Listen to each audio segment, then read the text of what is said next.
Hello, this is Ming Chang. Hi, and this is Zoe. Welcome to episode 3 of Two Girls One Podcast. This episode will be in English because we want our non-Vietnamese friends to be able to listen, understand, and support us.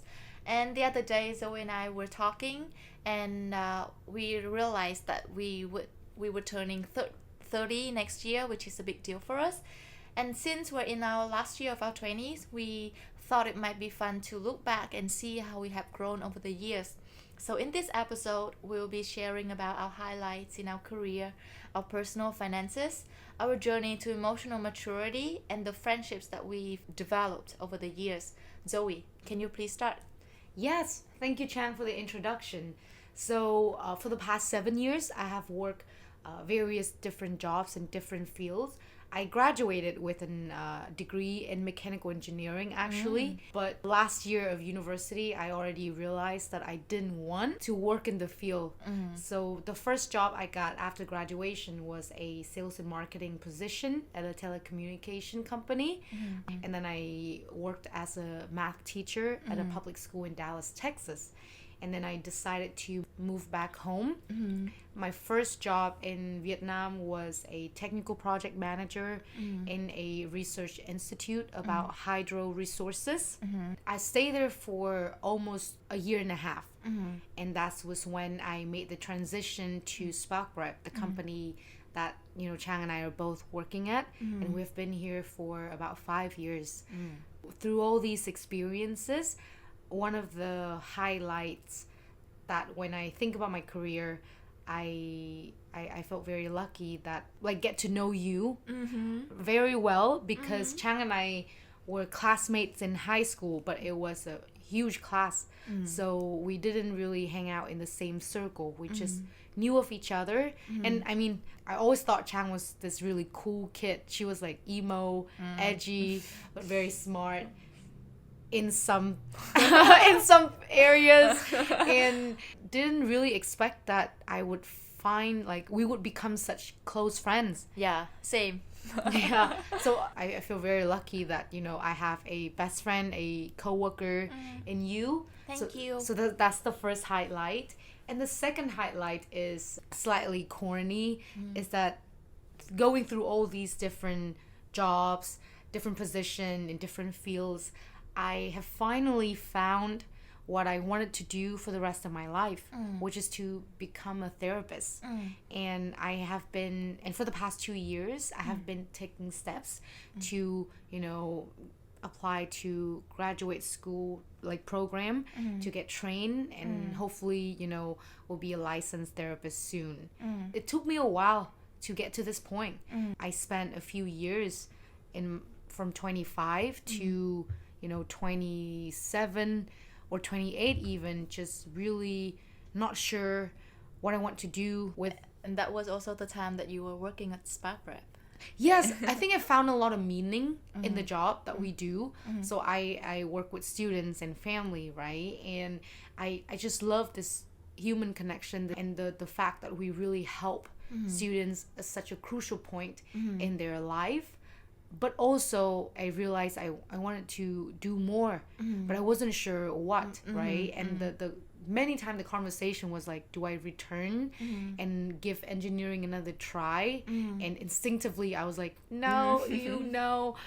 But also, what else can I do? I was scared. I was scared for a while, and I felt a bit lost. But luckily that I have these mentors, and then also I have been in therapy, which have really helped me solidify and understand that I can actually do this. I believe that I will be a good therapist. Yeah, I think all of the jobs that you've had and your, as you say, the calling to be a therapist, they're all connected, because the sales job and the teacher position and also your student recruitment position at Sparkrep, I think they all require you to connect with people and understand their needs, especially the job at Sparkrep, because we work with students and not just on their academic aspect of the application, but also we help them have better mental health and understand themselves emotionally better.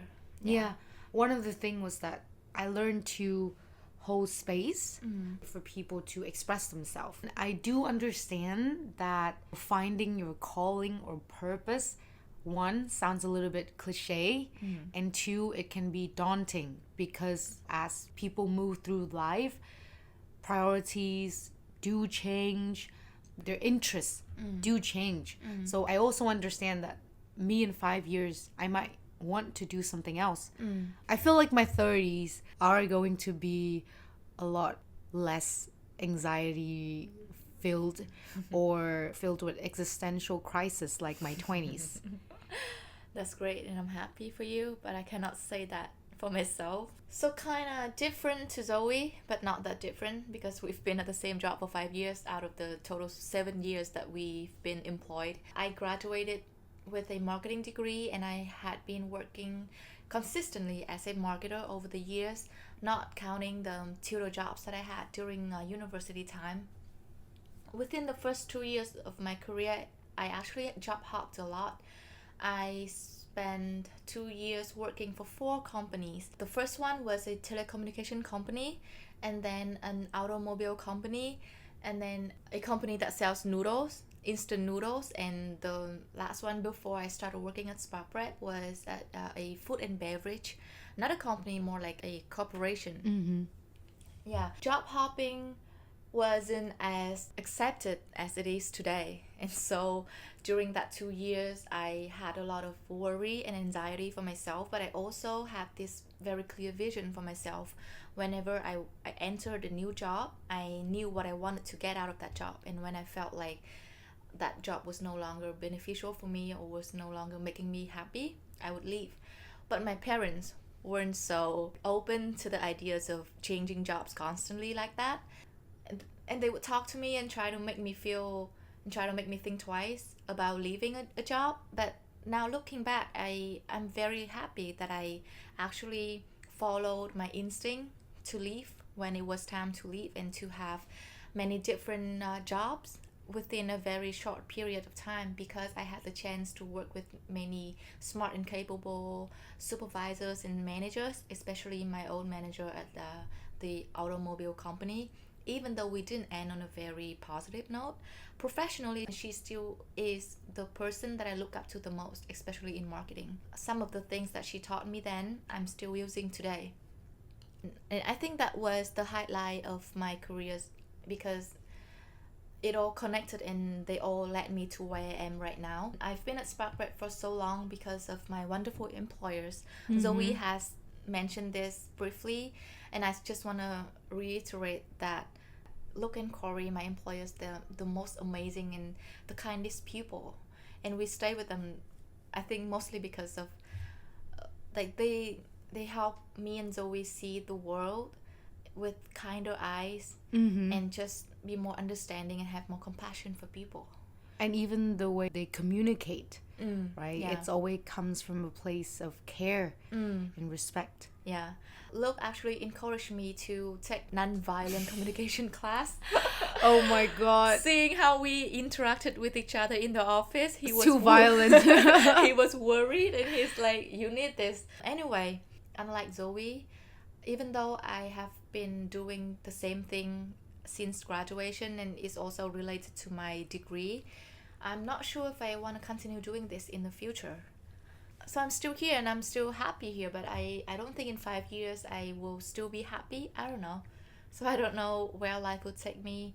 And having a child definitely was a disruptive point for my career, because suddenly I was out of a job for 6 months to take care of this very tiny but very demanding little person. And now that I'm back, I'm still not 100% back, because it's still the first year of your child. Your priorities shifted. Yeah, for sure. So I don't know where I'm gonna be in the next 5 years, and I don't even know what I want to do with the next 5 years. But a housewife? Yes, please. Oh my god, like, because we still want to earn more money while we still can. But if my husband makes a lot more money than he is now, I would definitely stay at home and be a housewife. Yeah.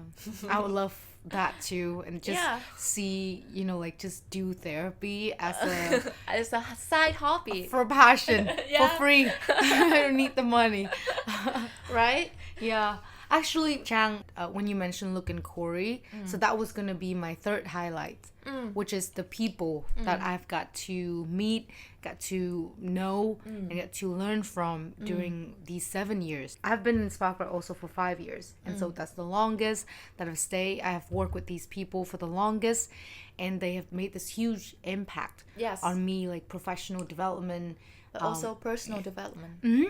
Yeah.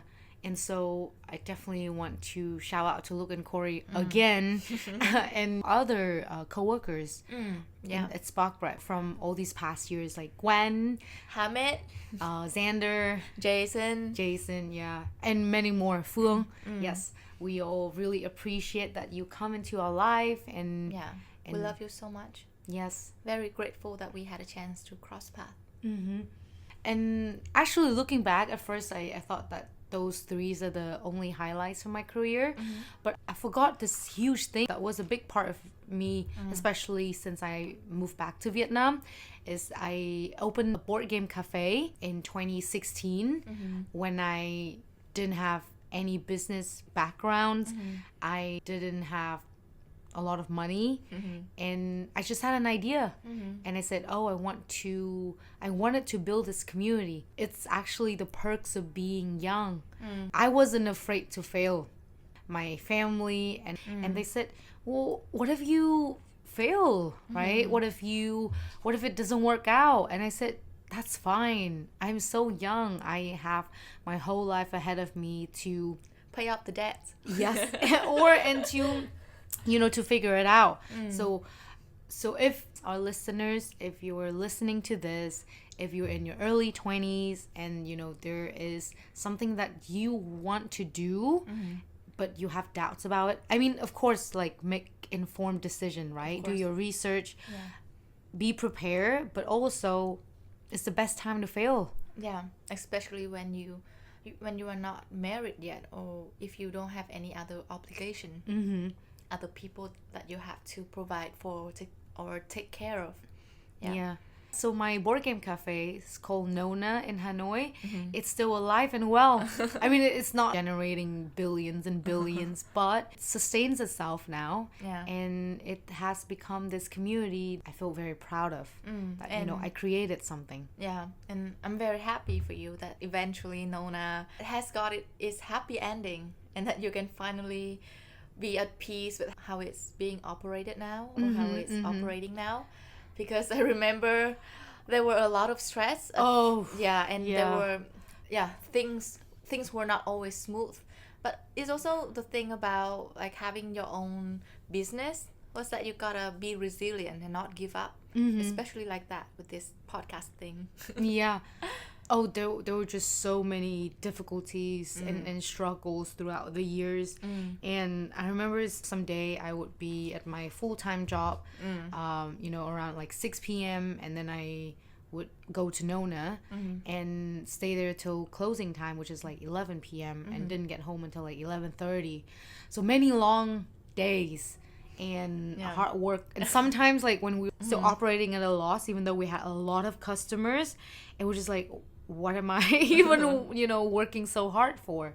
And it's definitely, like Chang said, I think if you starting a business or anything, being patient. Be patient, yeah. And resilient, like don't give up the first time it fails, but also know when to give up. Yeah. I remember Zoe throwing so many tantrums in the office about Nona because you were so exhausted about having to care about Nona and having to come to Nona almost every day to make sure that everything was running smoothly. And you're like, I'll never fucking work in F&B again. It's so hard. No, it's true. It is. But through Nona, I also met a lot of cool friends that I'm still very good friends with. And also learn a lot about people, like opening my horizon, because before that in my circle, people who have studied abroad. Elitist. Yes, a little bit. And then definitely opened my worldview of people. Yeah. Yeah. Happy for you and Nona. Thank you. Please come and support us if you can. Another thing that we want to mention in this episode, which is also tightly connected to Korea, is our personal finances. Do you want to start first again? And so we. Sure, because I'm not afraid to talk about money now. And that is a huge character development I'm talking, y'all. When Chang and I first worked together, I was very afraid to talk about money. My attitude was that let's not talk about it, let's not think about it, and let's just pray that there's enough money in the bank. And I think that stemmed from my childhood. My family wasn't very well off. So the adults, I think the intention was to shield the kids from having to stress about money. But also because no one really talks about money at all. So I didn't know how to talk about money, or even like it's always seems like a taboo subject, right? And so I didn't have a healthy relationship with money. That in turn gives me a lot of, again, anxiety and stress because when I don't know exactly how much I'm spending or how much I have, it is stressful, especially at the end of the month before your paycheck arrives.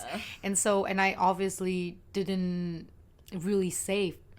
And through Chang, because Chang actually talked about money a lot, and I saw that she like tracked her spending rigorously, and I was like, okay, maybe I should. And Chang encouraged me to have a healthier relationship with money. And now I'm at a point where I am very comfortable with having financial conversation. And I start saving. I actually budget. I'm not afraid of money anymore. I don't run away from money conversation anymore. Yeah, I remember sometimes in the office when you first started working at Spark Prep, and I would ask you if you wanted to buy something with me because we would like buy like clothes or like lipsticks and cosmetics together, and the way that you made the decisions was a little bit worrying to me. Like it seems like you didn't think, you just, oh yeah, let's buy it. And I was like, oh okay. You made it seem like I'm like the money guru or something, but I'm not. I actually also have a very unhealthy relationship with money, which is I know. Yeah. Kind of opposite to yours, but also, yeah, you mentioned it that I talk about money way too much, and that is because my parents talked about money very, very much when I was growing up, even though we were never poor. But I always had this anxiety about money because of how much I heard my parents talk about it, and they would like fight about money even though they were never had to like scrape up for food or anything. Like we were never poor, but they would like fight about money all the time. And so growing up, I have had this anxiety about money in which I always feel like I haven't saved enough, because my first two jobs were very low paying jobs, and I wasn't able to save anything until early 2017, which is about 5 years ago. I started saving, but I also spent a lot more because of how my income suddenly shifted. And so I didn't know how to deal with that change. I felt like I could spend recklessly now, which wasn't true, obviously, because I was still living with my parents and I didn't have to worry about rent or food or electricity or bills, things like that. So I felt like I could splurge money on clothes and fun stuff. But actually being with my husband made me realize how I was actually spending above my means, even though I was able to save. But if I were to live by myself, I will never be able to afford spending 20 millions per month on food alone, right? And one of the highlights in my 20s regarding personal finances was that, yeah, I was able to save an amount that makes me feel secure now. And also the second thing was that I understand money a lot more now, and I view money as a way to serve me. Like my view about money ties much closely to my goals now. So before that, I will make as much as I could, and no amount will never be enough. Yeah. If for example, if I if I set our goal to earn like 30 millions per month and I get that, then I will want to earn more. Why not knowing how much I actually need to live a comfortable life? Yeah, and I think that's very unhealthy, because if I didn't realize I have that tendency, I will always be chasing numbers and I will never be happy. It's so important to really know what is it that you want and need, and not chase the numbers, because you're right, never enough. I met so many people that share a similar story. At first they said, oh, I'm working very hard right now because I'm working towards this goal, let's say $1 million, and then 2 years later you see them again and they're like, they met that goal, but then they still working just as hard or even twice as hard, and really not enjoying life because now their goal has moved to, I don't know, 3 millions or 5 millions or whatever. But again, we understand that everyone has different priority and goals, because some people, their ultimate goal is to make as much money as possible, right? But there will always be trade-off. And I think it's important for you to really understand what you get yourself into. You know, are you willing to make those sacrifices to make more money? No. My answer is already no. I want to rest. I want a lot of sleep. I just want to lay down. I want 8 hours of sleep. Time to go party. Yeah, and another highlight that I want to mention is this quote that I read during the time when I was making more money, but I was also feeling like I didn't have enough money all the time, was that when your income increases, never increase your expenses, because you will never be able to save anything. Yeah, and also to Zoe's point about tracking my expenses and budgeting, and I think tracking reduces anxiety a lot. You know where your money goes. Yeah, you know exactly where your money goes. You know exactly which area needs a little bit of curbing, or which area you can, you know, spend a little bit more on. Yeah, and you can plan for the future. Of course, that we will never know what's going to happen, but we can anticipate and never feel like we have this big emergency expense that we do not have the money for. Yeah. I think what you said earlier about actually, you know, not obsessing and chasing money, but understand that money is to serve you to live a comfortable life. I really feel that, and in my case, I'm no longer afraid of it, and I even look at it as a fun thing, right? So that's why I also start investing, and it's another area where I saw that I really have grown, right? And really doing this adulting thing. I actually look up to you a lot, because you are not afraid to invest. And you're very bold investor. Are you implying I'm a gambler? You can say it outright. It's okay. No, actually, because I don't intend to invest, because I always need some cash to use in emergency cases, and I don't think that I have enough cash as a saving yet. And so my goal is to save enough cash, and then I will, if I have any money left, I will maybe spend them on some investments later. Yeah. But that's what people think about investing, is you always need like a huge amount.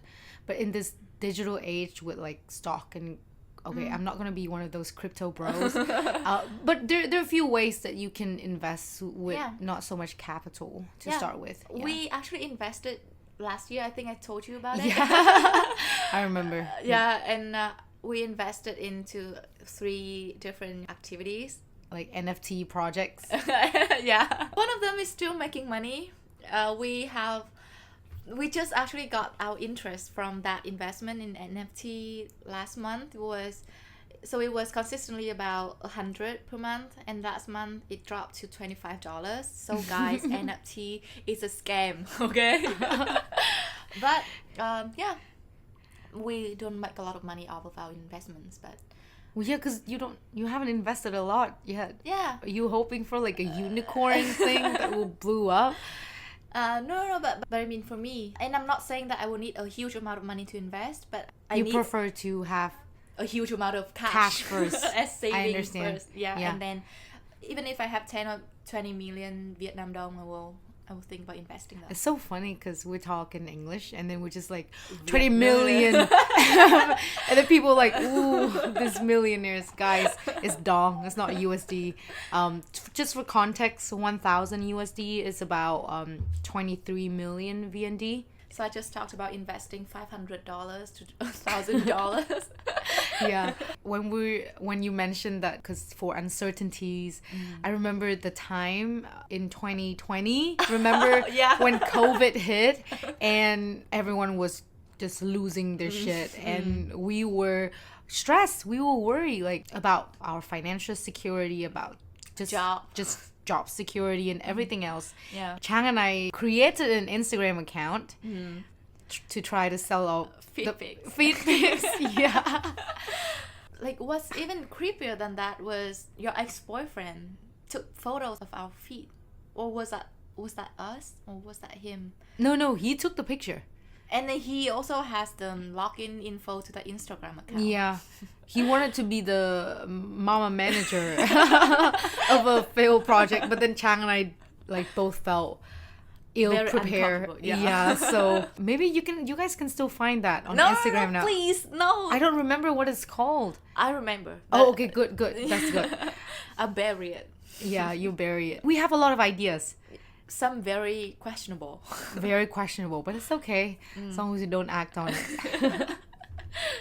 Another huge part of our 20s that we also mentioned in the last two podcasts was our emotional maturity. Yes, and for me, it really kickstarted in late 2017, early 2018, because at the time I experienced a very big loss. My college sweetheart passed away. I was really struggling. There was a lot of anger. There was a lot of just sadness, but there's also these, I just felt like nothing really mattered, and I felt into depression, and I didn't know what to do. Thankfully, Chang and also some other friends really recommended me to go to therapy, and I tried it out. I didn't know much about therapy at the time. I also didn't have a lot of expectation. Again, I was really just going through the motion then. I'm still going to therapy now, and it has been this transformative journey for me because I learned so much about myself, not just because of the trauma of the loss, but also how my childhood has shaped me, has conditioned me to live with a lot of shame, or have poor boundaries, or be really harsh on myself. And therapy was this place where I could really explore, I could dig deep, but also all of those beliefs and patterns of thinking were challenged.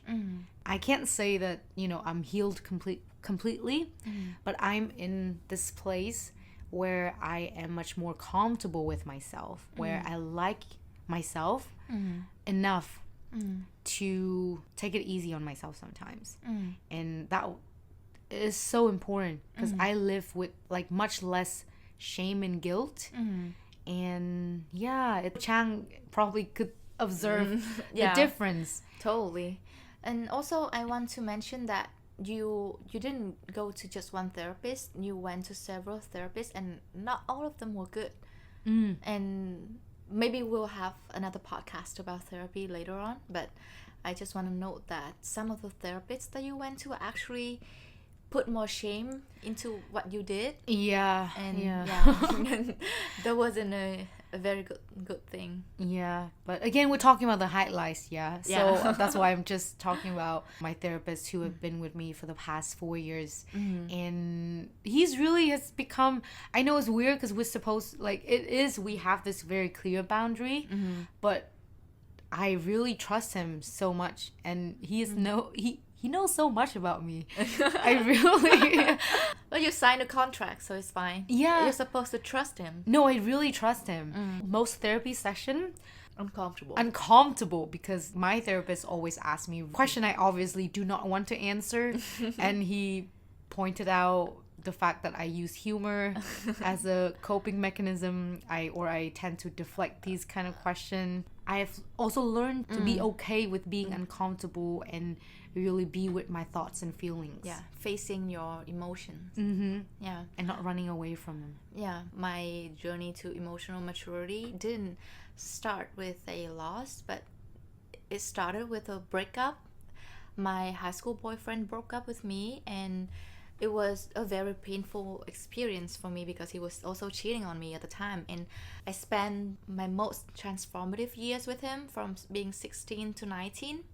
And so when he left me, I didn't know what to do. That's when I just started to have some sense about myself. But because I was with him for like 3 or 4 years prior, that my sense of self was always tied with him.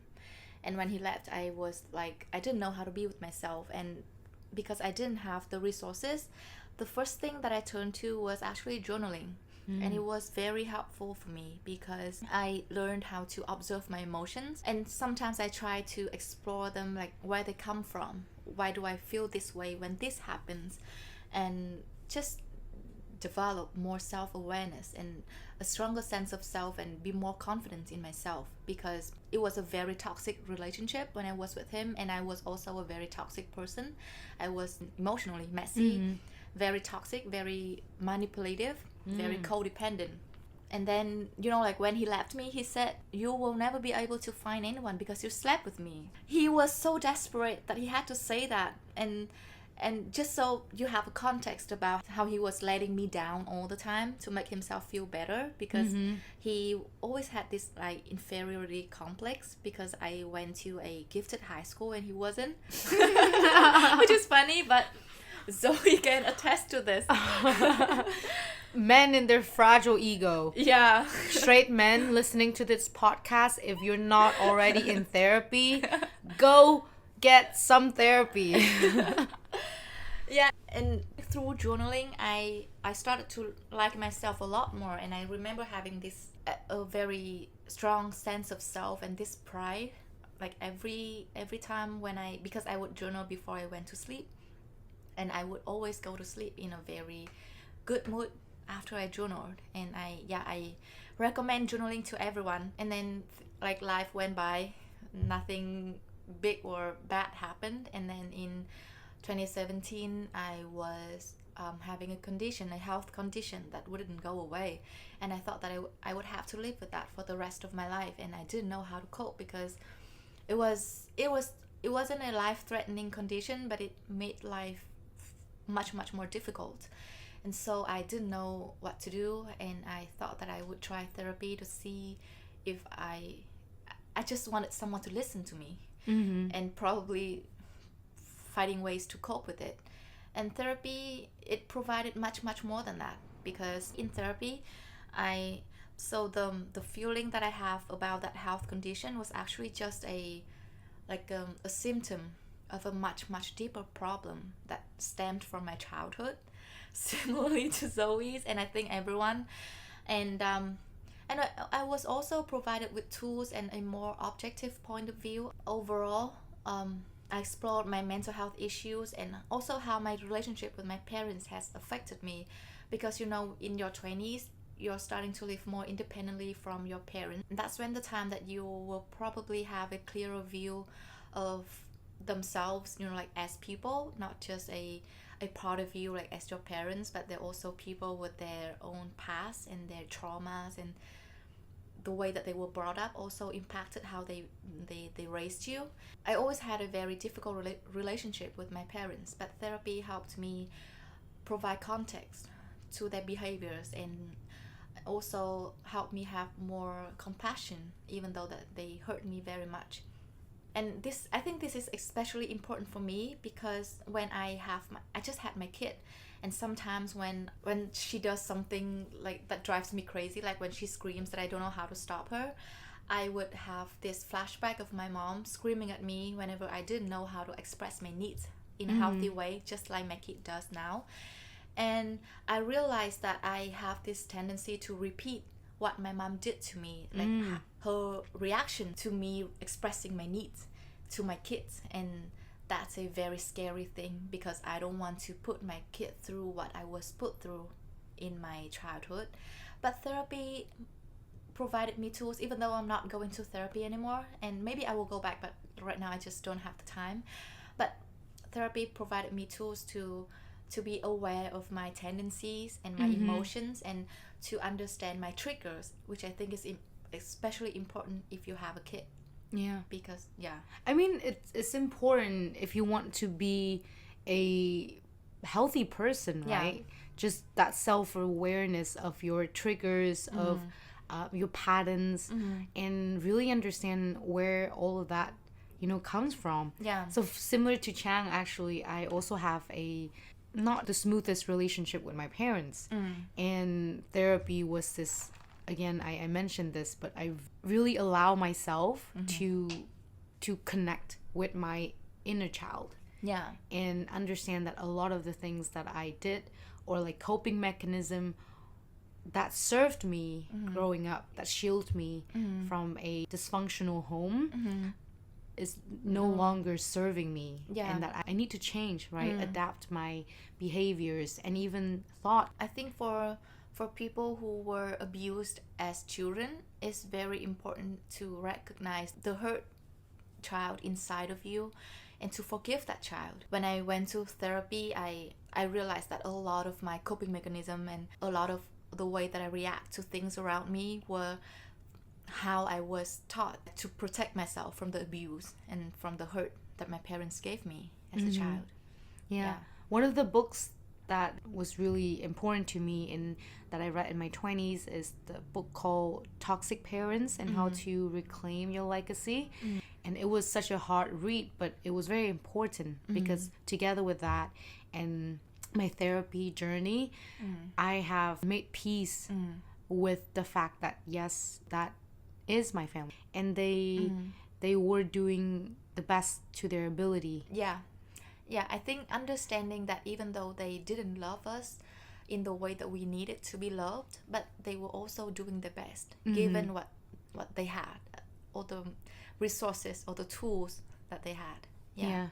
So therapy helps me have a conscious effort to be better and to respond rather than react, especially with my child now. And I think the relationship with our parents is one of the most important relationship that we have in our life. Oh yes, for sure. Even for people that have parents that are actually narcissistic or like bad parents that maybe deserve to be cut out of our lives, we still need to work through and process the relationship that we have with them.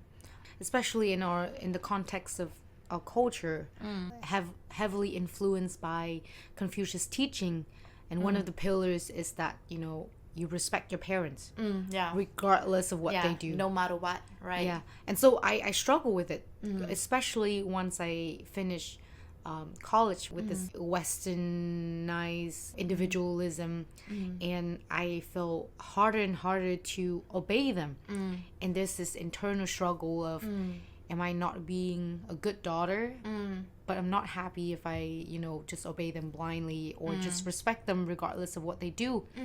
And therapy has also helped me make sense of that struggle, and I can't say that I'm always at peace, but at least I understand. Yeah, you're aware of that now. Yeah, the dynamics as well. Yeah, which reminds me of this kind of funny, now that I think about it, but wasn't funny at the time, was when I was about to get married to my husband, which made my parents very happy because they had been pushing me to get married for so many years prior. And suddenly I felt like I didn't want to get married anymore, and I didn't know why, until I realized that I didn't want to make my parents happy because my problem with authority was so huge that I didn't want to do the things that my parents wanted me to do, but it was also the things that I wanted to do for myself. No, I understand exactly what you mean. I mean, my example is not as funny or huge as Chang, but I remember many times in therapy I have this question, and I was just asking my therapist, so I want to do this thing. I'm not sure if it's because it will upset my family, and that's why I wanted to do it, or if it's really me that want to do it. I'm not sure sometimes, like, so in a way I'm still I still don't have free will because I'm conditioned to just oppose to them. Yeah. Anyway, So to conclude this part, emotional maturity is so important, and in your 20s, I think is the most crucial time for you to develop this, because that's when you tend to find a partner, or you tend to have kids during this time. And like our first two podcasts mentioned, if you do not have the emotional maturity, if you are not aware of your own vices and your own toxic tendencies and have a conscious effort to work on them, it's very hard for you to just live happily with other people. Yeah, actually, we don't want to sound too preachy, but Chang just made it sound preachy. And even if you're in your 30s and your 40s and you realize that you really need to work on this, it's never It's too fine. late. Yeah. So it's what Chang meant is for us, it was important. Yeah. Sorry. Yeah, it's not a lecture. We're just having boba at the moment. I'm kind of high on sugar right now. And she really loves lecturing when she's high on sugar. And to end on a high note, we want to mention the friendships that we have developed over the years. Because throughout all of these ups and downs that life has thrown at us, one of the anchor piece, really the friends that I have, the friends that always listen, that always give me advice when I ask for advice, or just be there for me. Or give you advices when you do not ask for advices, like me. But regardless, still stand by my side and really understand, and just the place where I turn to when I experience betrayals or just stress or confusion. I'm truly grateful for all my friends, especially my close friends. Shout out to Chang, who's standing right here. Also to my friend Ashley. We met in college, and we really have been through so much together. And Ngọc Anh, Cẩm Dung, many other friends. I'm very grateful for your love and support, and really how well this podcast has done in the past 2 weeks is a testament of the love and support that our friends is always so generous with for us. Yeah, and in our 20s, we experienced a lot of shitty relationships, which made us realize the value of friendships even more. Because, like boys come and go, and most of the time they're terrible. But friends always stay, and friends tell you to leave the boys, but you never listen. But when you finally leave the boys, they forgive you. And they always welcome you back into their loving arms. Chang feels so passionate about this topic because she has been that friend who is constantly telling me to leave toxic relationship or just terrible boys. Especially my last two boyfriends. She's just like, they ain't shit. Why are you here? And but we're still, and I know that she wanted the best for me, but it just, I didn't learn the lesson until I reached my limit. Yeah. And I was reminded of the of another friend that I have, Zip. She actually also hosts her own podcast, Bloom in Crisis. And Zip is so wise and so firm. About 2 months ago, when I broke up with my most recent ex, because he cheated on me, and he was asking to get back together, and I was wavering. And I had this hour-long call with Zip, and Zip looked at me dead in the eyes. She said, if you refuse to learn a lesson, the universe will continue to teach you that lesson until you get it. Yeah. And that was a moment when it clicked. I feel so lucky to have friends who's not just not only they're supportive, but they're wise, and they not afraid to tell me when I'm not making a good choice. Yeah, and I think it's also important to acknowledge that people will have to learn their own lessons. Because I used to be quite frustrated. I'm not saying with Zoe, but it is with me. Yeah, I want you to understand that it's with Zoe, because it was so clear that her ex-boyfriend was so horrible to her, but she wouldn't acknowledge it and wouldn't leave him. And it was sad. It was painful for me to watch her and I knew that there were so many things, horrible things that he did to her, that she was afraid to tell me, because I would tell her to leave him, and I had to find a way to be supportive and also protective of her at the same time. And yeah, and I guess I also learned how to respect her choice, even if I thought that it wasn't a good choice. But because my friendship with her and my love for her was more important than my opinion. Yeah. Wow. So grown up of you. She didn't word it like that. And when she was telling me all these things, guy, I don't know who this person is.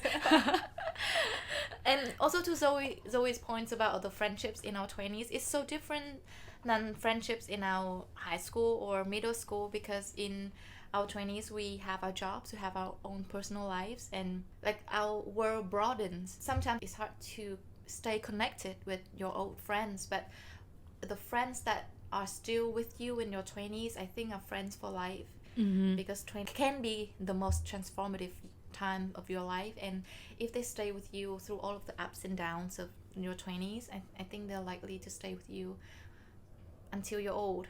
Yeah. Yeah. It's funny when you said like 20s the most transformative life, and I imagine like Luke and Corey in their 30s listening to this, and they're like, you're in for a wild ride, kiddos.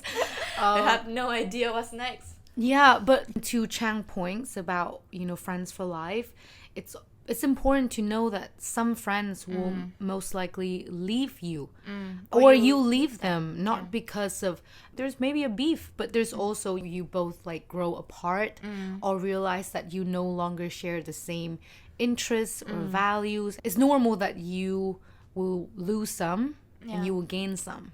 Yeah, for me, so I wasn't the most extroverted person, but I had a lot of friends, and I always felt the need to hang out with all of them in my early 20s. And as I got older, I realized how liberating it is to not hang out with the friends that do not give me joy or do not add value to my life. No, that sounds kind of opportunistic, but I mean, do not add growth to my life, or do not make me feel like I'm a better person with them. Or and actually they give me more stress, because they keep talking about money or status, name dropping every time that we meet. And I think another important part of friendships in your 20s is selecting whom you spend time with. Yeah, because time is so precious, right? We all just have 24 hours in a day. We have to work, we have to sleep, we have to eat, we have to have our personal time. So the time that we have left for social, gatherings are limited. And so choosing whom to spend it with, I think it's so important. And I actually really feel you when you said you have to be more selective of your time. Because growing up, I was a people pleaser, and it was so hard for me to say no. So even in situation where I'm not really close with this person, or I'm kind of tired, or we don't share the same values or even interests, but when people ask to hang out, I found it extremely hard to say no to. And thanks to therapy, and I guess it's also a part of older, is that we have a stronger sense of self and clearer boundary. And I find it very liberating, and I find it okay to say no, and just to really meet and hang out with people that I really want to spend more time with. Yeah, I used to find it really hard to say no to people that asked me to hang out too, even though I didn't want to hang out with them, but I didn't want to make them feel like I didn't care about them. But over time, I realized that it's okay to let them know that I don't care about them if I really don't care about them. Yeah. Yeah, I guess we no longer seek approval from people we don't approve of. Okay, that sounds a bit judgmental, but it's true, I guess. I guess what Zoe's trying to say is we no longer seek approval from people that are not important in our life, or that are not supportive of our growth. Zoe mentioned this point about having a clearer sense of stronger boundaries, which made you more comfortable with yourself. And when you are more comfortable with yourself, you no longer want to just hang out with people just to be with other people, you know. Yeah, I think you seek more meaningful connections. Yeah. Or just be okay with being by yourself. And this is something that I should have mentioned in the previous part about emotional maturity. For me, one of the big things was that I'm okay with being by myself. And because before that, I always feel the need to be with other people, and that's shown in my past relationships. But yeah, and one of the things when Chang and I planned this, and we realized that it's quite common in both of our experience, is that men, I call them boys because they're not mature enough. Many of our like friends. Yeah, right. Feel the need to comment on our appearances and bring us down. They think it's funny. Yeah, it's not, guys. It's not. Yeah. But originally, when we were like in our early 20s, we just laughed along. Because we thought that they were friends and we didn't want to offend them. Yeah, Even we though didn't. they were heavily offending us. Yeah, and we couldn't sit with the thought of making other people feel uncomfortable. And a part of growing up was that, I mean, I and Chang, we became more assertive. And personally for me, I'm very okay with letting people know that they crossed the line. Yeah. And that I'm okay with just let that silence, you know, that awkward silence sit there and let them sit with the thought. Wow, I did something wrong. Yeah. My favorite thing is to ask them what's funny about that. And see they struggle to find the answer. Yeah, I think my response, because for some reason we like people just love commenting. I mean, boys commenting that, oh, look at how flat your chests are, and my response is always like, rude much. I just stare at them. Yeah, ask them to go and comment on their mom's boobs or something. I don't know. I have had this happen to me so many times too. I remember this time in the office, I was sitting with Luke, and my friend texted me something about me being flat-chested, and like him thinking it was funny, and I felt kind of sad to read that message, and I talked to Luke and I asked him, what should I do? My friend just told me this, and Luke just said, get better friends, and that's it. If your friends do not respect you, or women in general, or just being horrible and mean to you, get better friends, get new friends. Yeah, and the friends who stay, who respect you, who love you, you know, they're friends for life. So it's okay to leave old friendship when there's no longer trust or respect or just growth. And obviously everybody has different priorities. Maybe if right now you're at the stage of just wanting to have fun, sure, have fun, friends. But be mindful of your energy and your time. Yeah, I know this saying that I think is very true, that you are the average of the 5 people that you surround yourself the most with. And if you surround yourself with people that make you a better person, people who are mature and who help you grow, and you will be a better person. It's true. Yeah, for it's me. definitely true for my case as well. So to conclude, thank you very much for listening to us, you know, looking back at our 20s, and we hope that you liked this episode. It was actually a struggle to It was the hardest episode that we've ever made, and we have just made 3. yeah, It took so many takes, and we just struggled with it. But we hope you'll like it. yeah, and if you don't like it, please don't fine. let us know. No, or do let us know.